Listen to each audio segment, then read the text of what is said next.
started his career doing children's books, and he does the art as well. And one of the reasons why I fell in love with this book when I first saw it was because this is a children's book about the black future, right? And I'm going to read some from it because I love it so. And yes, I can do this without my glasses. That's why I had to check to make sure the print is big enough. So this book, I said, is called Birthday, and it's about a young man who turns 8 on this day. And so I'll just say that, and then I'll read an excerpt, and then I'll show you a few pictures, and then I'm going to shut down so we can talk. Today is going to be the best day of my life, and I'm going to have the most fun I ever had. Today is special, and I'm special too, because I was the firstborn in our new place, the first child of a whole new thing. My name is Jabaka, and today is my 8th birthday. We live right outside the brand new town of Yoruba. My daddy and his friends have farms around it. Yoruba is the name of a nation of people in Africa, and my daddy and his friends decided to name our place after it. My daddy always tells me about the times before we come to live here, in the old America, where him and my mama used to live. He says the people there didn't treat him like a man because he was black. That seems stupid to me because my daddy's the strongest and smartest man alive. Him and his friends couldn't live there no more because if he didn't fight to leave, his life wouldn't be no good. When I grow up, I'm going to be strong like my daddy. I'm almost grown now because today I'm 8 years old. And so the whole idea of this book, and this is some of it, is that this is about a whole new nation that was founded. People came together, you know, after. So this is post-struggle. This is after the struggle is done, and which is why it ain't not reading Rainbow, I guess. And it's basically the story of this new nation is told through the eyes of this young man who's so excited. You know, he's like the first free child. I guess in the history of the universe, he's the first black free child. So this is all about their town and the fact that they had this huge celebration to celebrate his birthday. And one of the things I love about this and Sun Ra and other imagery is that there's so few glimpses that we have of the future. But what we know about the science of strategic communications is that in order for people to understand and believe and engage in the work, they have to actually believe that what you're doing is possible. And so the idea of creating art, creating imagery, creating words that help people imagine themselves free is the most important thing that we can do to help shift this world. And that a lot of times when we think about the work, we use the word struggle, and we're trying to engage people to struggle with us as opposed to be free.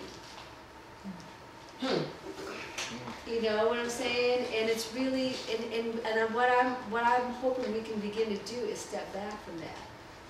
You know, I was at a meeting in Oakland at Marcus Books, which is the sort of hangout around, you know, sort of, it's like a blackness central spot in Oakland on Martin Luther King. So you know it's like a black bookstore on Martin Luther King.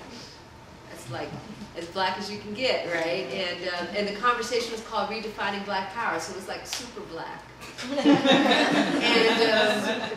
there was these young men, and they had berets on, so they were extra black. Right? They had black T-shirts.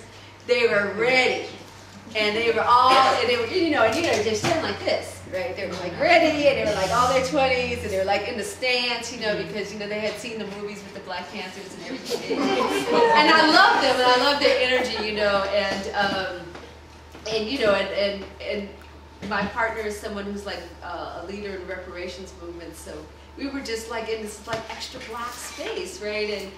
And one of the young men you know, got up and he started talking, and he was like, you know what?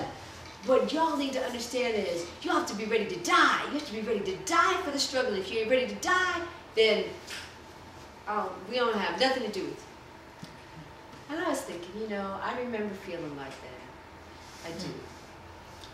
But I do get to the point now where I feel like I'd like to have a movement where, you know what, if someone wanted to bring me a pound cake, they could do that. They don't have to die. You know what I'm saying? You know, if they wanted to, like, you know, put some chairs up, sign some people up, make a few phone calls, they could do that too.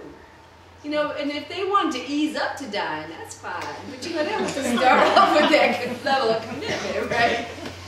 And so part of what I'm hoping we can start to think about when we think about Black future, and Black future is fun. Black future as sexy, yeah. Like, I'm all about that. You know, Black love should be Black future, right? We should have, you know, it should be about music. It should be about all of those wonderful things.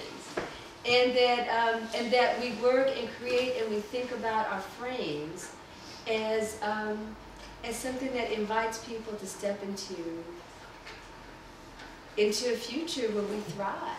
And that we can help people actually imagine Black people thriving, Black people getting along, right? That's okay. Now you're supposed to laugh at that. You know what I'm saying? Just having fun. So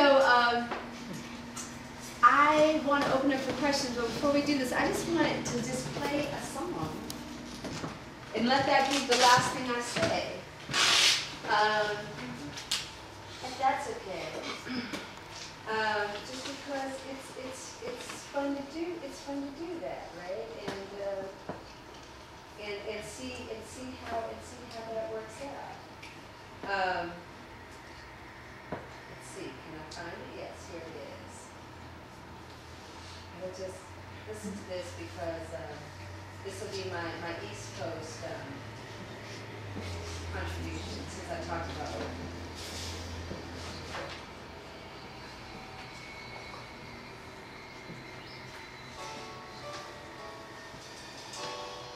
Some people already know this song.